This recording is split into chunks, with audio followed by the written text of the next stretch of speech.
but we just keep on fighting and we never look back. Here we go, go, go, let us heal and grow. You won't be alone, we're unstoppable. Don't be afraid to show what we're going for. This is what we know. Here we come back to life, we're still breathing. Standing up, everybody's gonna see it. Oh, all you need to know is that we're holding on. Even if we fall, we will rise up and we follow the path that we believe in. No, we're not gonna stop until we reach it. Oh, all you need to know is that we're holding on. We rise up from the dust and claim our throne.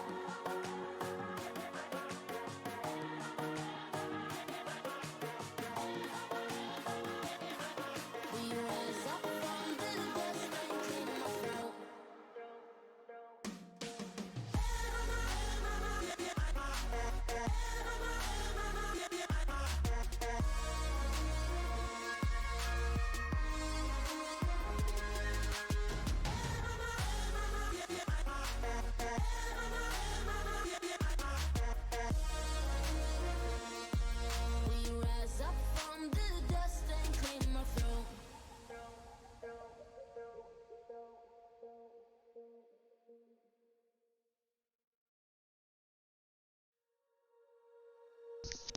Okay, It's hopeless when you let's get think to that it, you're shall we? lost. Oh, I will take your hand and we'll rise up from the dust. Oh, here we go, go. Good evening. We are up to our 199th reading on this stream. So I'm just past 3 years of reading on the Occult stream. I started on the first Wednesday of February in 2002. So, had things worked out, this tonight would have been our 200th reading. But as it is, Tuesday's reading didn't work out. I had too many things going on at once. So, I am trying to clean my glasses so I can see the book. Yeah, so 3 years. I can't believe I've been doing this for 3 years.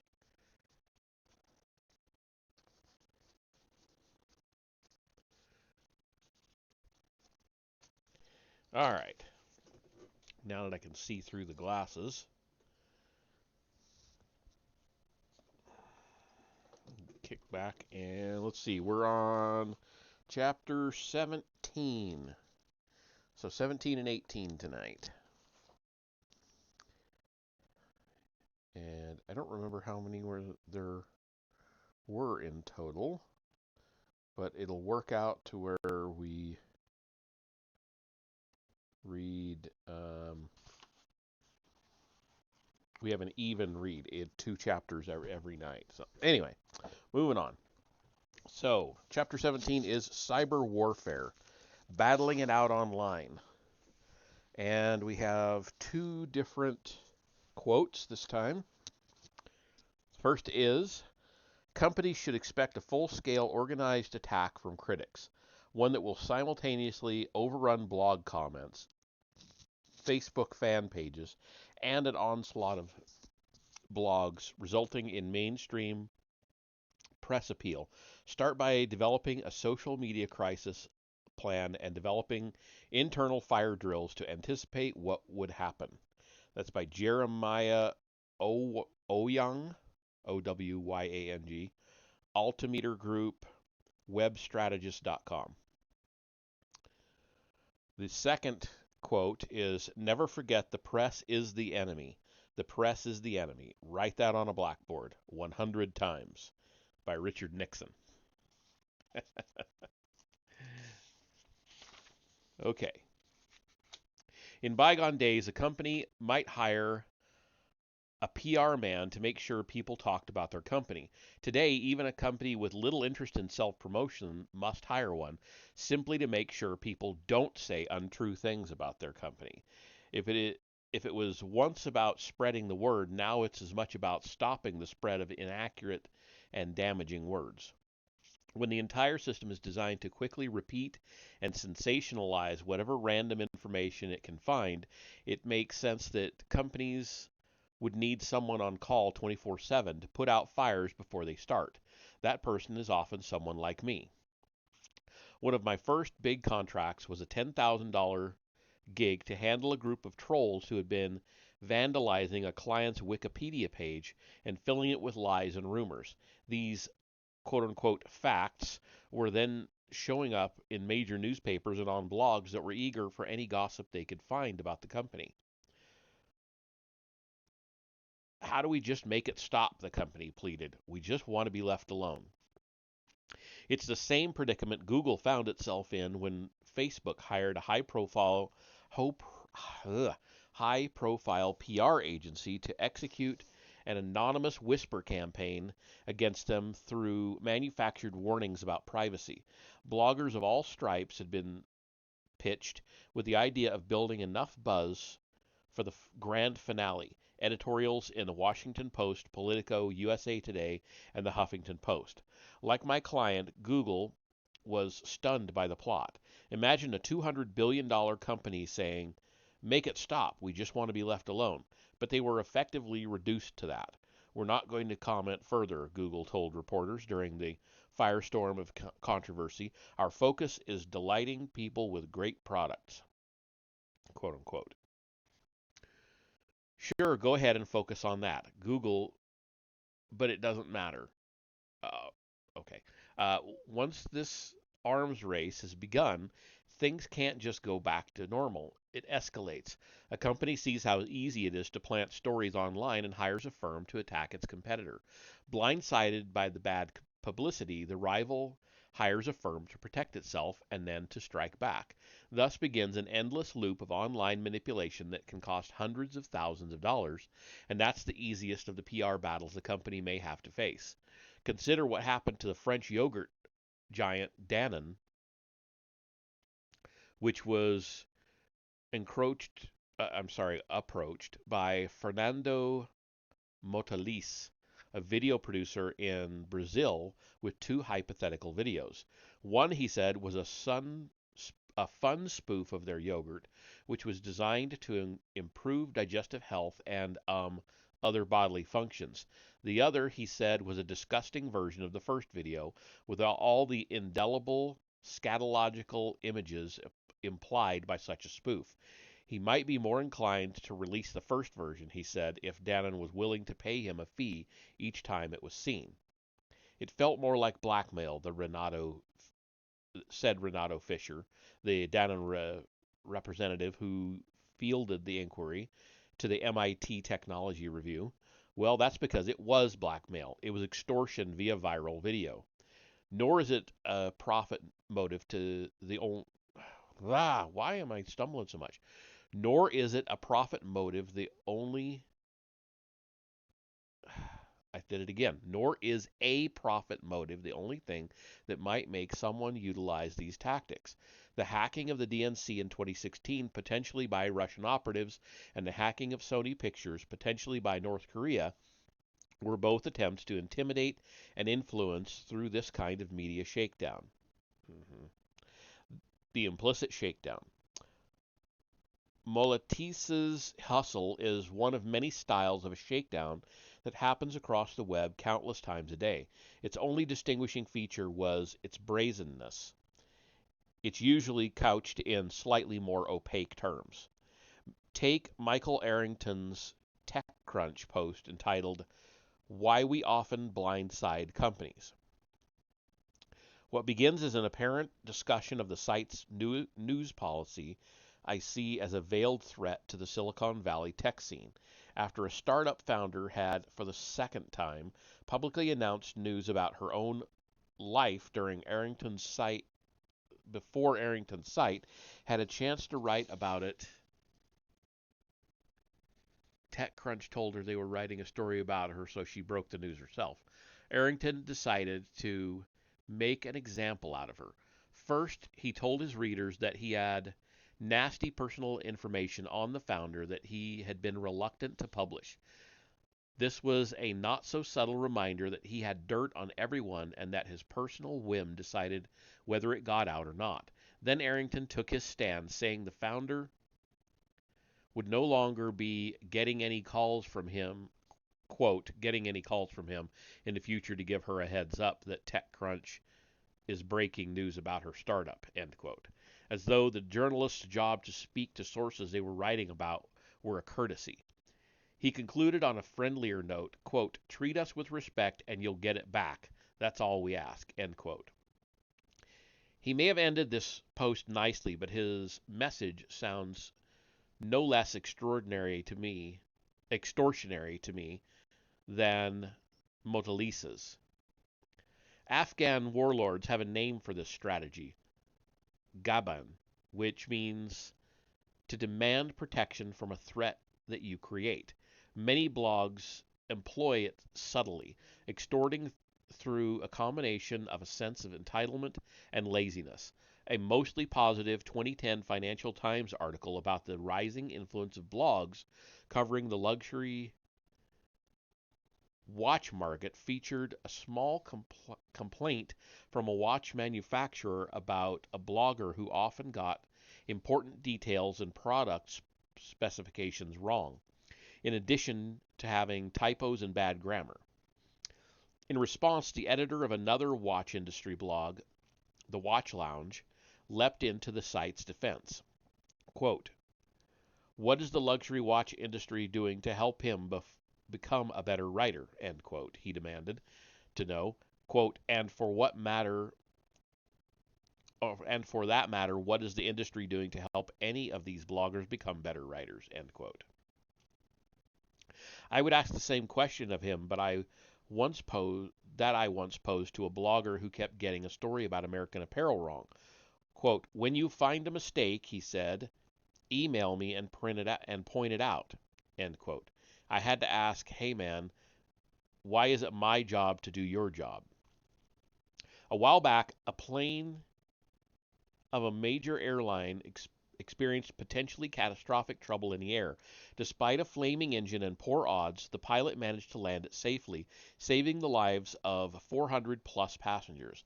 Yet, as events transpired, Twitter users went berserk and reported that the plane had tragically crashed.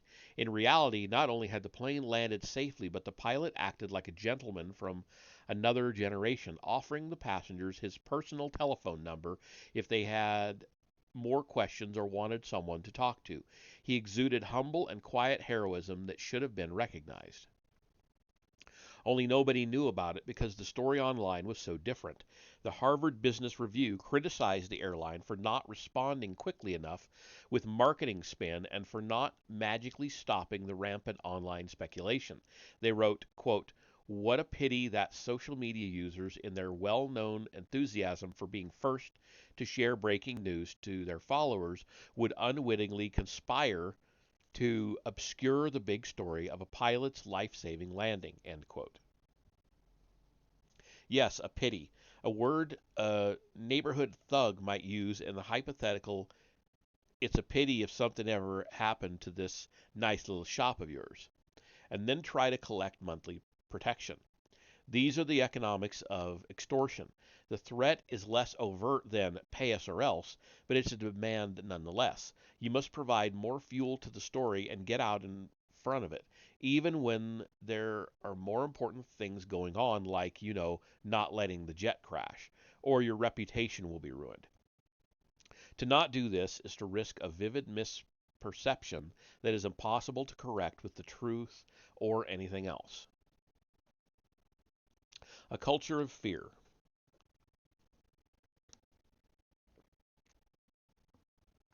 Most social media experts have accepted this paradigm and teach it to their clients without questioning it. Give blogs special treatment or they'll attack you. At any time, a hole could be dug by blogs, Twitter, or YouTube that the company must pay to fill in. Depending on the intentions of the person who dug it, they may also ask to be paid to not dig anymore. The Russian tactic of kompromat releasing controversial information about public figures is real and only more dangerous in an era where blogs publish first and verify second, if at all. When the public has been primed to jump on and share salacious gossip on social media, even upstanding citizens are vulnerable. In fact, it's the good people who are most vulnerable, since it's more interesting to gawk at sordid revelations that when they're least expected than it is to, say, hear about the 1 millionth instance of corruption or dishonesty emanating from the Trump family. Okay, dude. The essence of compromat is that it doesn't matter if the information is true or not, or whatever disturbing means it was acquired. It just matters that it can intimidate and embarrass, and the media enables this tactic. They thrive on it. Being right is more important to the person being written about than to the person writing. So who do you think blinks first? Who has to spend thousands of dollars advertising online to counteract undeserved bad press? Who ultimately hires a spin master like me to start filling the discussions with good things just to drown out the bullshit? It's certainly not the media who is beefing up their fact checking department to make sure innocent people aren't hurt. Wow. Okay. Today, there are dozens of firms that offer reputation management services to companies and individuals. Though they dress up their offerings with jargon about performance metrics and customer feedback, their real service is to handle the disturbing, nasty, and corrupt dealings I've talked about in this book, so you don't have to. Navigating this terrain has become a critical part of brand management. The constant threat of being blindsided by a false controversy or crucified unfairly for some misconstrued remark hovers over everyone in the public sphere. Employees, good, bad, or disgruntled, and desperate for money, know that they have the means to massively embarrass their employers with well placed accusations of mistreatment or harassment. People know that going to a blog like Consumerist is the fastest way to get revenge for any perceived customer service slight.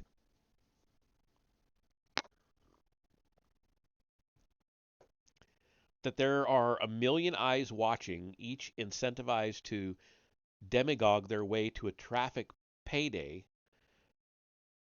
dominates discussions in corporate boardrooms, design departments, and political strategy sessions. What effect does it have? Aside from making them rightly cynical, it forces them to act in two ways: deliberately provocative or conservatively fake. In a word, unreal. Blogs criticize companies, politicians, and personalities for being artificial, but mock them ruthlessly for engaging in media stunts and blame them for even the slightest mistake. Nuance is a weakness. As a result, politicians must stick even more closely to their prepared remarks. Companies bury their essence in even more convoluted marketing speak. Public figures cannot answer a question without anything but no comment. Anyone Everyone limits their exposure to risk by being fake. It's now common for indie bands to avoid or turn down as much online press as possible, with some even going as far as obscuring their likenesses or withholding their names. Why? They are petrified of the backlash that has sunk so many promising blog buzz bands that came before them. With the hype comes the threat of hate, and I don't think this is limited to music blogs. Overstock.com was compelled to address this unpredictable and aggressive web culture in a 10K filing with the SEC. It is a precautionary measure many companies will have to take in the future to let investors know how blogs could impact their financials with little warning and little recourse, designating it as one of the three risk factors to the company. Overstock.com wrote a very long quote here, a very long quote.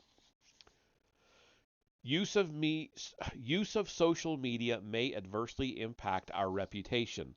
There has been A marked increase in use of social media platforms and similar devices, including blogs, social media websites, and other forms of internet based communications which allow individuals access to a broad audience of consumers and other interested persons. Consumers value readily available information concerning retailers, manufacturers, and their goods and services, and often act on such information without further investigation, authentication, and and without regard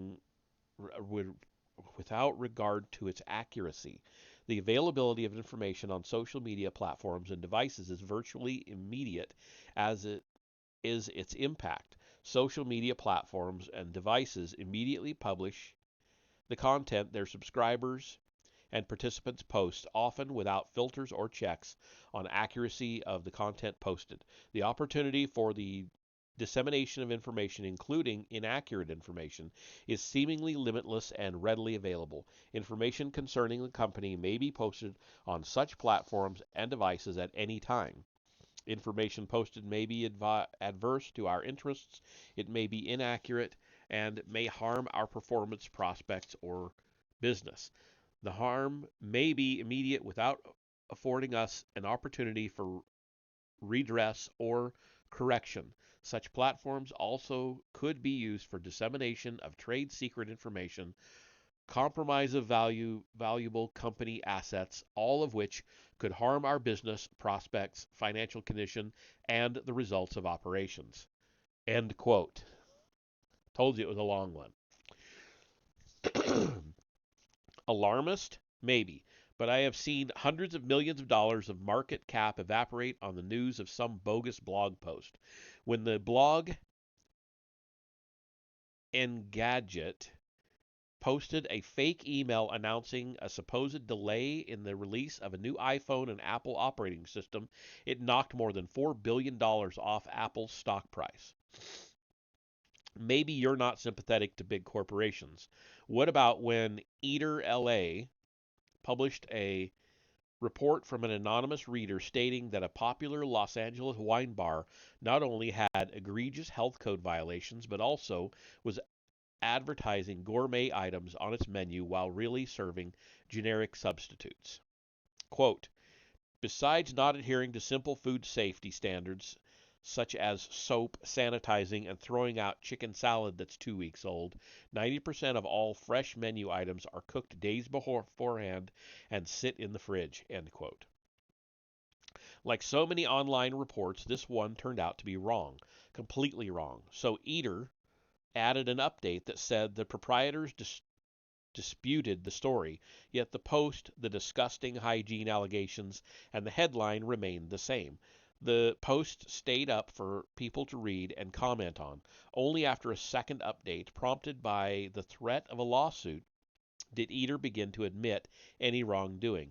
It said in part, quote, we ran this tip without contacting the owners of the restaurant, who have since refuted the tip in its entirety. We apologize to the owners of the restaurant and our readers for not investigating our sources' claims before airing them on the site. The resulting post didn't rise to our standards and we shouldn't have published it. End quote. Imagine if the restaurant had been a larger publicly traded company. Stocks move on news, any news, and rumors passed on by high-profile blogs are no exception. It does not matter if they are updated or corrected or part of a learning curve. Blogs are read by real people who form opinions and make decisions as they read. I was once invited to a lunch at Spago with the then CEO of the Huffington Post, Eric Hippo. Some of the site's editors attended for a bit of a roundtable discussion about the media during lunch. It was 2010, and the internet and national media were in a frenzy over reports of accelerator malfunctions causing unintended accelerations in Toyota cars. While we were eating, Eric asked the group a question.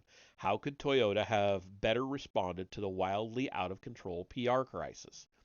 Given that this was a room full of internet folks, as soon as the answers started, the pontification became overwhelming. Quote, I think transparency is critical, end quote.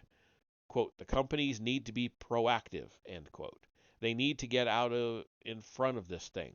The key is reaching out to bloggers, blah, blah, blah.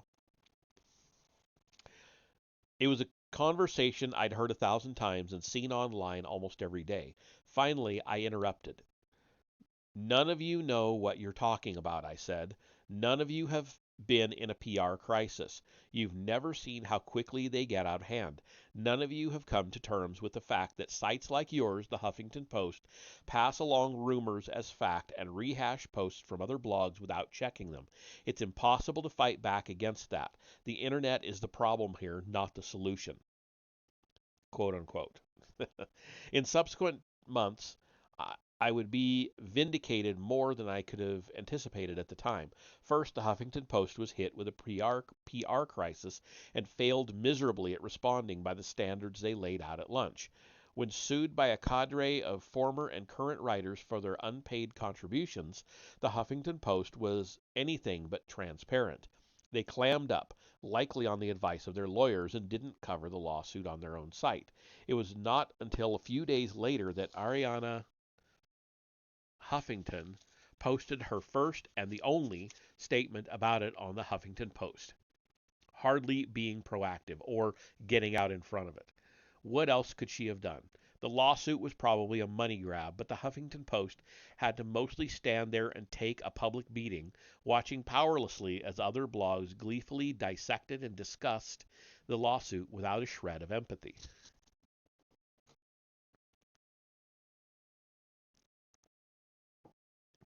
Second and most important, Toyota was largely exonerated after a full investigation by NASA, no less. Many of the cases of computer issues supposedly causing unintended acceleration were disproved entirely, and most were found to be caused by driver error. Drivers had been hammering the accelerator instead of the brakes, and then blaming the car. In other words, the scandal that Toyota was so heavily criticized not for not handling right had been baseless. Toyota hadn't been reckless, the media had. It was sites like the Huffington Post, so quick to judge, that had disregarded their duties to their customers and to the truth. As journalist Ed Wallace wrote for Businessweek in an apology to Toyota, quote, all the reasons why the public doesn't trust the media crystallized in the Toyota fiasco, end quote. But of course, none of that really matters because there is still that residual stain. Even in telling the truth, I am unintentionally hurting Toyota. I am repeating those unforgettable words in the same sentence. Toyota accelerator malfunction scandal, which leaves Toyota asking the same question that wrongly disgraced former U.S. Secretary of Labor Ray Donovan after the court asked the court when he had asked the court when he was acquitted of false charges that ruined his career. Quote, which office do I go to get my reputation back? End quote. Ugh. Where there is smoke, there is fire. The real trick in this game is to repeat something enough times that it begins to sound true. One of the things I noticed during the 2016 election was anytime I said something negative about Trump, I would suddenly get hit with tweets from accounts with no followers. By that I mean literally 0 followers. How hard is it to get one friend? Hard when you're a fake account. Increasingly, smart media manipulators have realized that one way to make things seem real is by straight up gaslighting. Political campaigns, CEOs, and foreign governments can pay to create accounts that bombard influencers like journalists with information. Say something negative about Trump, and you'll hear from what look like legitimate Trump supporters who try to intimidate you. Write something about a company and watch as the comments section fills up with barely literate praise. Russia is a well-known user of this tactic as well. They call it desinformatia, essentially disinformation via trolling. In the United States, we call it astroturfing. using fake accounts or supporters to create what appears to be shows of real opinion around the internet.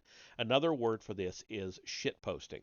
Whenever you see an online conversation suddenly interrupted by what seems like an unhinged person ranting about this issue or that issue, you might dismiss them, but they still manage to catch your attention for a second.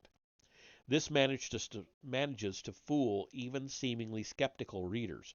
Professor Kate Starbird at the University of Washington explained to the Seattle Times, quote, "Your brain tells you, hey, I got this from 3 different sources," she says, "but you didn't realize it all traces back to the same place and might have even reached you via bots posing as real people. If you think of this as a virus, I wouldn't know how to vaccinate for it," end quote. You can see why these strategies would work if done on a large scale. If you were a reporter and saw that a petition had 60,000 signatures, would you bother to investigate where those signatures came from? If you were an editor and you suddenly got 15 emails pointing you to the same link, might you pass it along to a writer to cover?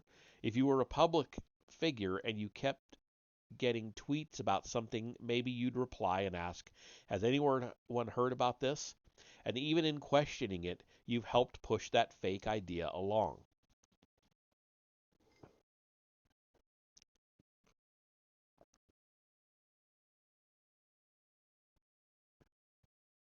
This isn't a conspiracy theory. During the election, it was found that both candidates had large numbers of fake followers on Twitter. It was also revealed that one of the very wealthy founders of Oculus Rift had put money behind a group dedicated to shitposting anti-Hillary memes. When caught, he would tell the Daily Beast, quote, "You can't fight the American elite without serious firepower. They will outspend you and destroy you by any and all means," end quote. Weaponizing information. Let me tell you about another unbelievable media event that happened over a meal. I wasn't at this one, but apparently Ben Smith, the editor of BuzzFeed, was. It was hosted by Uber at the Waverly Inn in New York City. At the dinner, Uber executive Emil Michael spoke candidly about the company's plans to deal with the unfair and biased media coverage it believed it was receiving. Smith, a guest at the event, recounted that he heard what he heard the next day. Quote, over dinner, he outlined the notion of spending $1 million to hire 4 top opposition researchers and 4 journalists. That team could, he said, help Uber fight back against the press. They'd look into our personal lives, your personal lives, your families, and give the media a taste of its own medicine, end quote. He even named specific journalists and editors he would want to go after. This was alarming to many in the media because of how closely it came on the heels of a leaked internal report from Uber about its plans to weaponize facts in its fight against the taxi industry. Not only can the media be a tool to attack others, but it can also itself attack people and be attacked in turn. We are starting to see this in politics. Little events here and there that the conspiratorially minded might suspect had deeper backing than it appeared. The 2008 election was nearly derailed when the same citizen reporter, quote unquote, on separate occasions tricked both Obama and a campaigning Bill Clinton into saying something vulnerable and honest by misrepresenting her. Oh, I think it says Bill Clinton. I think it's supposed to be Hillary Clinton, by misrepresenting herself. Whatever. Anyway, the 61-year-old woman later admitted that the 2 figures had no idea she was a journalist. Oh, I see. Now I understand. Nor that she was recording them with a hidden device. Then, angered by the lack of compensation from the Huffington Post for her scoops, she resigned by publishing private emails between herself and Arianna Huffington, just to get one last blast of attention at someone else's expense. Anyone can write for the Huffington Post, which means anyone could potentially have the same impact. One blog, one recorder, and bam. Even Trump himself was badly damaged when a clip of him recorded without his knowledge a decade earlier was leaked to the media. It's also interesting to see how hard he was hit by the so-called Trump dossier, which made all sorts of sensational allegations about Trump's dealings in Russia, purportedly based on high-level intelligence sources and research. Who was originally responsible for funding and creating this report? The answer is almost too good to be true. The report was funded first by Republicans who sought to keep Trump from getting the party's nomination, and then by Clinton's supporters trying to beat him in the general election.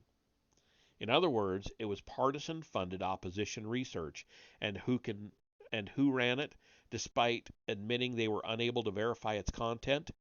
BuzzFeed, that's right, the very same site who scored headlines by revealing exactly how malicious organizations might undermine and attack their enemies by doing opposition research and weaponizing it. Without irony, Ben Smith defended the decision to run the report by saying, quote, "The instinct to suppress news of this significance is precisely the wrong one for journalism in 2017, end quote. But here's the thing, it's only significant news if it is true. How can any person prepare for or defend themselves against a scandal or innuendo when the media have utterly abdicated the role in vetting the information they publish? Whether the United States and its elections were interfered with by the Russians, I cannot say, but it is pretty obvious how they could have been. The media has admitted they're open for business and will take even the most suspect information. Apparently, the only validation needed, as BuzzFeed showed with their publication of the Trump dossier, is that there is already significant chatter about something online, and we know how easy that is to fake. I'll give you one last example of how information can be weaponized. It's one from personal experience. A few years ago, a friend was screwed over by a famous talent agent with a legendarily bad temper and a reputation for screwing people over. His chances of actually beating such an opponent in court were slim. He didn't have the resources. So we worked through how he could have a lawyer draft a letter announcing his intention to file a lawsuit, which he could then leak to gossip blogs after sending it to the agent. He didn't need to file an actual lawsuit, mind you. In such a small industry, simply the public airing of the claims that someone had stolen someone else's work project like that through an intention letter and the subsequent media coverage on TMZ, ESPN, and a host of other blogs was its own form of leverage. I ran into the friend later and learned the outcome of the tactic. The agency paid him $500,000 and admitted defeat.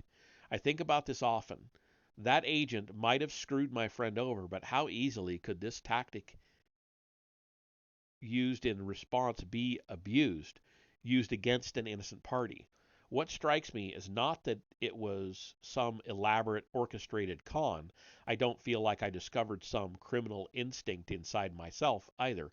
It's that the tools were so accessible and easy to use. It was almost difficult not to do so. In fact, it came so effortlessly that I didn't even remember doing it until he reminded me. The way someone can be exploited through both the legal and political systems, anyone can be sued for anything and anyone can be accused of anything, and the media, when they cover it, claiming libel of a public figure generally requires malicious intent or reckless disregard of the truth, reminds me of the gruesome accident in Meet Joe Black in which Brad Pitt's character is hit by a car, tossed up in the air, and hit by another car going in the other direction. To not be petrified of a shakedown, a malicious lie, or an unscrupulous rival planting stories is to be unimportant. You only have nothing to fear if you're a nobody, and even then, well, who knows? And that is the end of that chapter, finally. I am going to read the next one because I want to stay on the two-chapter schedule to finish this book kind of on an even keel. But damn, that was a long one.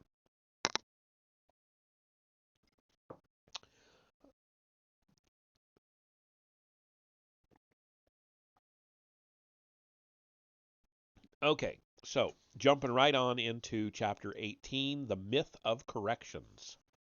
And we have three quotes this time. First, our web, sorry, our web folks will ask, can't we post it and say we're checking it? The feeling nowadays is we don't make mistakes, we just make updates. That's by Roxanne Roberts, Washington Post reliable sources columnist. The second one is you end up chasing tweets that spread faster than you can keep up. It's like putting toothpaste back in the tube, except the toothpaste is alive and didn't like it in the tube and is dreaming of Broadway. By Tom Phillips, international editor of MSN, creator of Is Twitter Wrong? And third, it is not obvious that society cannot continue. Sorry, is it not obvious that society cannot continue indefinitely to get its news by this wasteful method? One large section of the community organized to circulate lies, and another large section of the community organized to refute the lies. We might as well send 1,000,000 men out into the desert to dig holes and then send another 1,000,000 to fill up the holes. That's by Upton Sinclair, The Brass Check. Okay.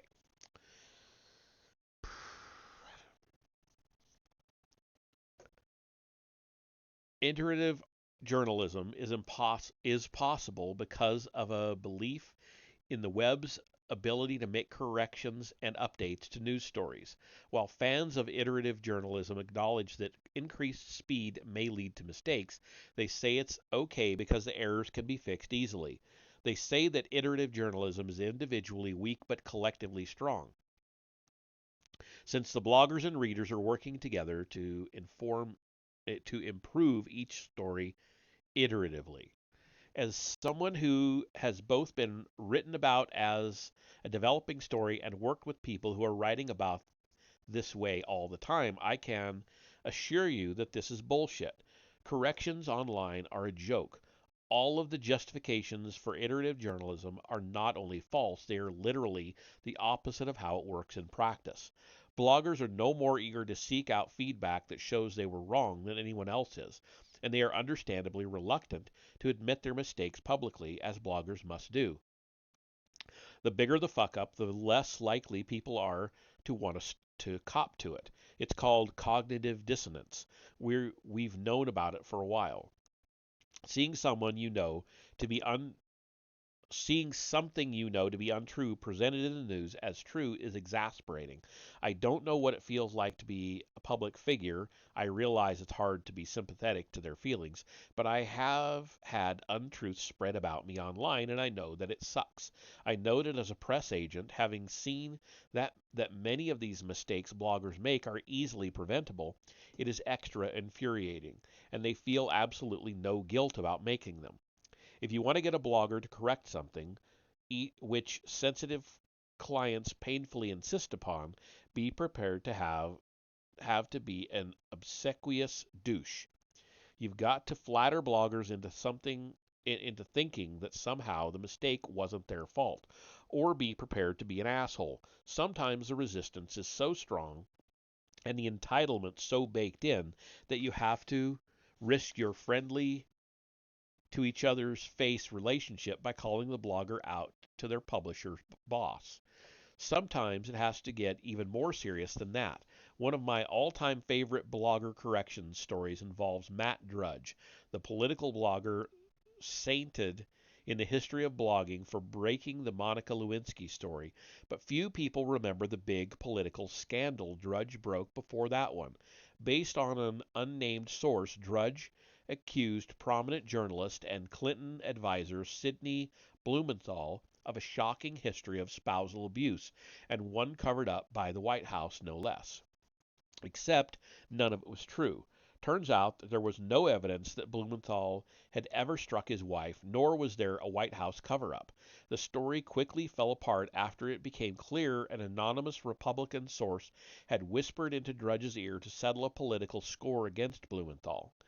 Drudge eventually admitted it to the Washington Post. Quote, someone was using me to try to go after him. I think I've been had, end quote. Yet Drudge's post correction on the story said only, quote, I am issuing a retraction of my information regarding Sidney Blumenthal that appeared in the Drudge Report on August 11, 1997, end quote. He refused to apologize for the pain caused by his recklessness, even in the face of a $30 million libel suit. And 4 years later, when the ordeal finally ended, the Drudge still defended iterative journalism. Quote, the great thing about this medium I'm working in is that you can fix things fast, end quote.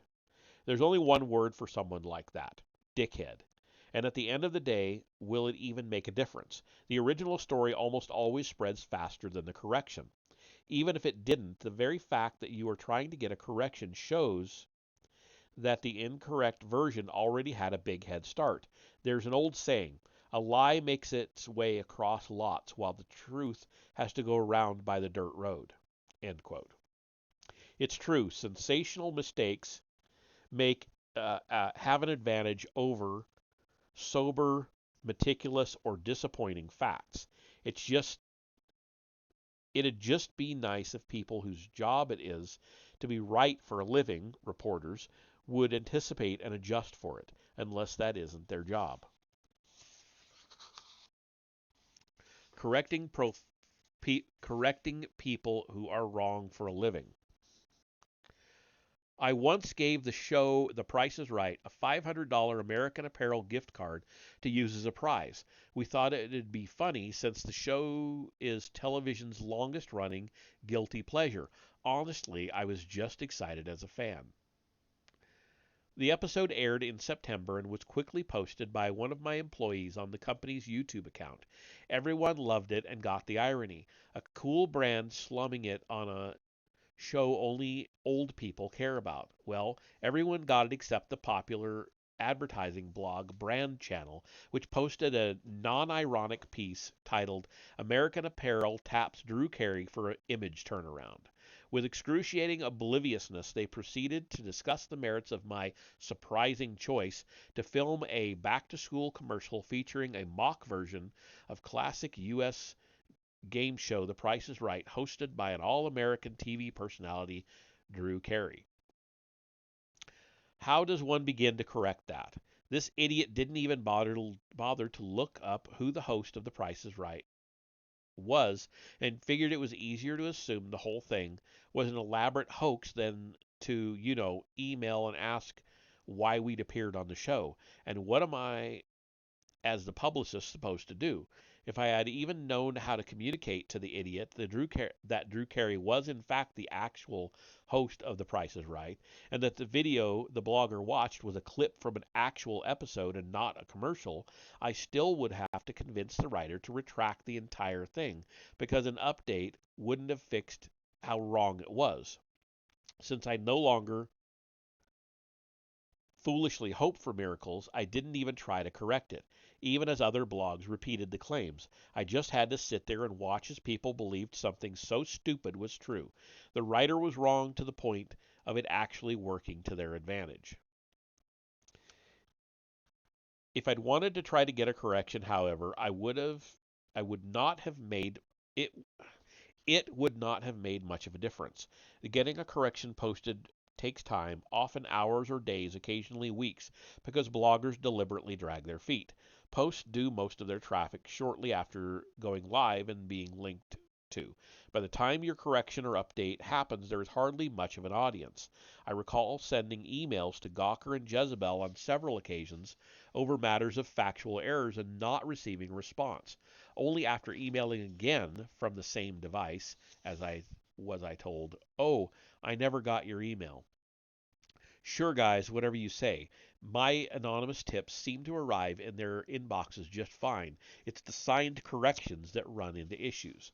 My experience is not uncommon. A friend, a car blogger, earnestly passionate about his job, once emailed the writer of a less than reputable car site after they published a rumor that turned out to be false. Him: why keep the headline up since we now know it's not true? Blogger: you guys are so funny. Bloggers often stick their updates way down at the bottom because they are vain, just like the rest of us. They'd rather not shout their mistakes loudly for all to hear, or have them be the first thing the reader sees. In other cases, blogs will just paste your email at the bottom of the post as though it's your opinion that they're wrong. Of course, it isn't just an opinion, or they wouldn't have been forced to post it, but they get to keep the article up by framing it as a two-sided issue. The last thing they want to do is rewrite or get rid of their post and throw away the few minutes of work they put into it. He lies like a newspaper was a common mid-19th century expression about people who you couldn't trust. Or, as Lincoln once joked to a friend about the reliability of newspapers, quote, they lie and then they re-lie, end quote. One could swap out newspaper for blog in those quotes, and they'd be just as accurate now as 150 years ago.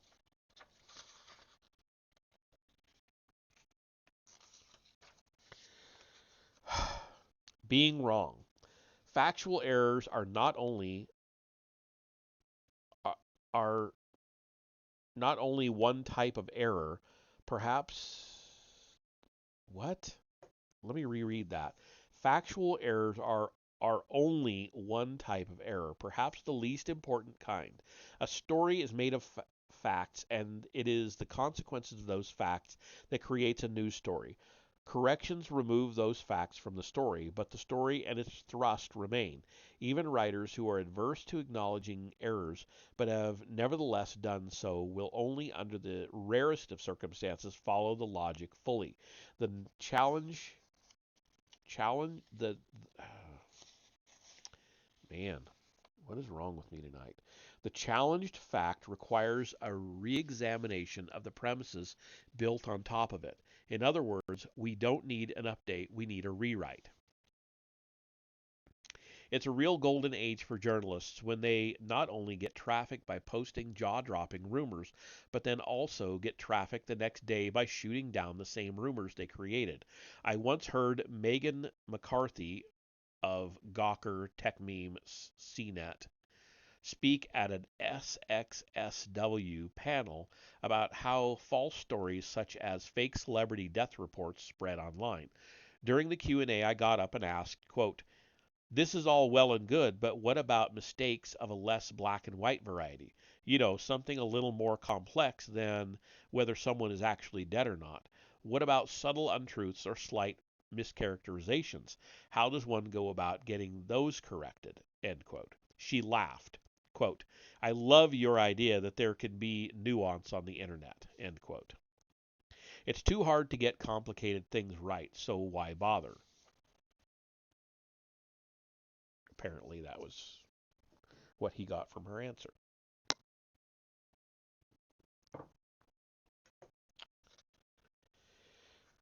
The psychology of error. If it were simply a matter of breaking through the endemic arrogance of bloggers and publishers, iterative journalism might be fixable. But the reality is that learning iteratively doesn't work for readers either, not even a little. Think of Wikipedia, which provides a good example of the iterative process. By 2010, the article on the Iraq War had accumulated more than 12,000 edits, enough to fill 12 volumes and 7,000 printed pages. Someone actually did the math on this for an artistic book project. Impressive, no doubt, but what number obscures the fact that though the 12,000 changes collectively result in a coherent, mostly accurate depiction, it is not what most people who looked at the Wikipedia entry in the last half decade saw. Most of them did not consume it as a final product. No, it was read and relied upon piecemeal while it was under construction. Thousands of other Wikipedia pages linked to it. Thousands more blogs used it as a reference. Hundreds of thousands of people read these links and formed opinions accordingly. Each corrected mistake, each change or addition in this light is not a triumph but a failure, because for a time the article was wrongly presented as being correct or complete, even though it was in a constant state of flux. Think about it. Do you make a habit of checking back on Wikipedia pages just to make sure nothing was changed? The reality is that while the internet allows content to be written iteratively, the audience does not read or consume it iteratively. Each member usually sees what he or she sees a single time, a snapshot of the process, and draws his or her conclusions from that. An iterative approach fails because, as a form of knowledge, the news exists in what psychologists refer to as the specious present. As sociologist Robert E. Park wrote, quote, "News remains news only until it has reached a person for whom it has news interest.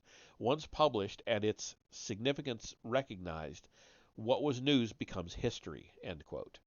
Journalism can never truly be iterative because as soon as it is read, it becomes fact. In this case, poor and often inaccurate fact. Iterative journalism advocates try to extend the expiration date of the news's specious present by asking readers to withhold judgment, check back for updates, and be responsible for their own fact checking. Bloggers asked for this suspended state of incredulity from readers while the news is being hashed out in front of them. But like a student taking a test and trying to slow down time so they can get to the last few questions, it's just not possible.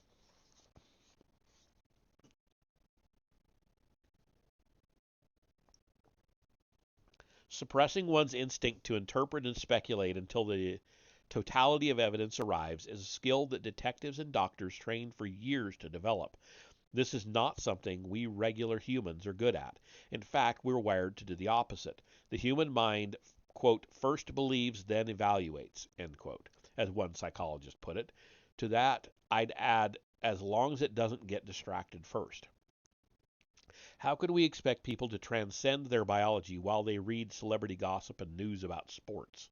The science shows that not only are we bad at remaining skeptical, we're also bad at correcting our beliefs when they're proven wrong. In a University of Michigan study called When Corrections Fail, political scholars Brendan Nyhan and Jason Reifler coined a phrase for it, the backfire effect. After being shown a fake news article, half of the participants were provided with a correction at the bottom discrediting a certain claim in the article, just like one might see at the bottom of a blog post.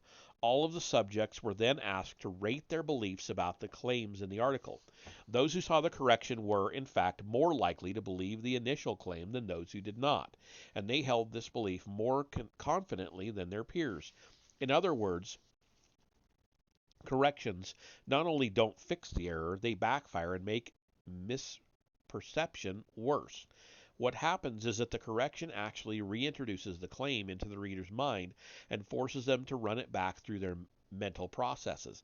Instead of prompting them to discard the old thought as intended, corrections appear to tighten their mind's grip on the now disputed fact. Because they've seen it twice, it sticks in their mind more readily than the correction. That makes sense. In this light, I have always found it ironic that the name for the Wall Street Journal corrections section is Corrections and Amplifications. If only they knew that corrections actually are amplifications. But seriously, there can't really be that many cases where a newspaper would ever need to amplify one of its initial claims, could there? What are they going to do? Issue an update saying that they didn't sound haughty and pretentious enough the first go around? The bloggers brandish the correction as though it is some magical balm that heals all wounds. Here's the reality. Making a point is exciting. Correcting one is not. An accusation is much likelier to spread quickly than a quiet admission of error days or months later. Upton Sinclair used the metaphor of water. The sensational stuff flows rapidly through an open channel, while the administrative details like corrections hit the concrete wall of a closed dam. Once the mind has accepted a plausible explanation for something, it becomes a framework for all the information that is perceived afterward. We're drawn subconsciously to fit and contort all the subsequent knowledge we receive into our framework, whether it fits or not. Psychologists call this cognitive rigidity. The facts that build an original premise are gone, but the conclusion remains. The general feeling of our opinion floats over the collapsed foundation that established it.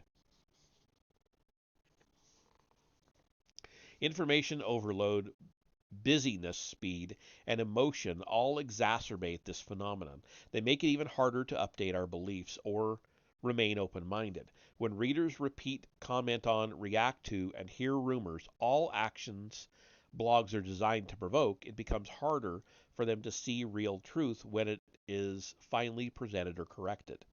In another study, researchers examined the effect of exposure to wholly fictional, unbelievable news headlines. Rather than cultivate detached skepticism, as proponents of iterative journalism would like, it turns out that the more unbelievable headlines and articles readers are exposed to, the more it warps their compass, making the real seem fake and the fake seem real. The more extreme a headline, the longer participants spend processing it, and the more likely they are to believe it. The more times an unbelievable claim is seen, the more likely they are to believe it. It is true that the iterative model can eventually get the story right, just like the theory Wikipedia perpetually moves toward higher quality pages.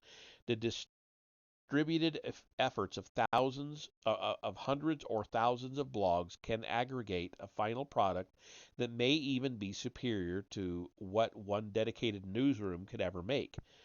When they do, I'll gladly congratulate them. They can throw themselves a tweeter tape parade for all I care, but I'll have to remind them when it's all over that it didn't make a difference. More people were misled than helped. The ceaseless, instant world of iterative journalism is antithetical to how the human brain works. Studies have shown that the brain experiences reading and listening in profoundly different ways. They activate different hemispheres for the exact same content. We place an inordinate amount of trust in things that have been written down. This comes from centuries of knowing that writing was expensive, that it was safe to assume that someone would rarely waste the resources to commit to paper something untrue.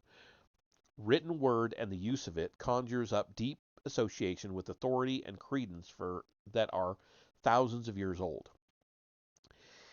Iterative journalism puts companies and people in an impossible position. Speaking out only validates the original story, however incorrect it is, while staying silent and leaving the story as it was written means that the news isn't actually iterative. But acknowledging this paradox would undermine the premise of this very profitable and gratifying practice. I can't decide if it is more ironic or sad that the justification for iterative journalism needs its own correction.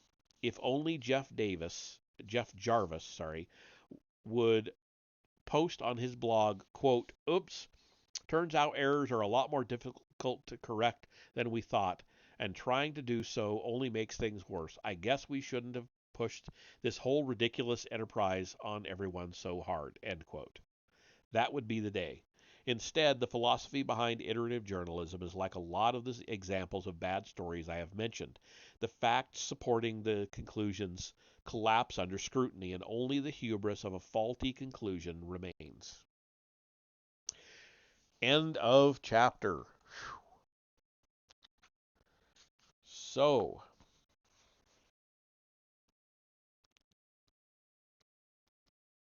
for our 200th reading, we will be reading chapters 19 and 20.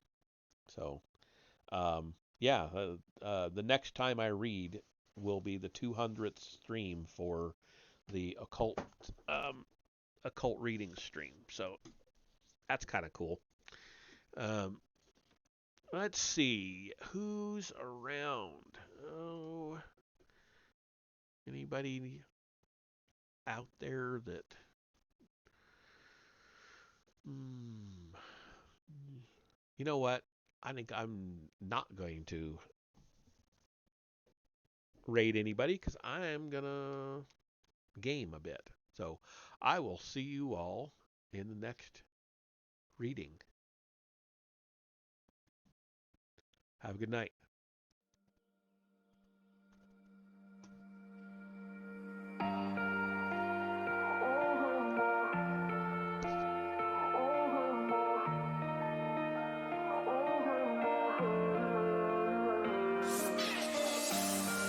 Feeling shattered skies,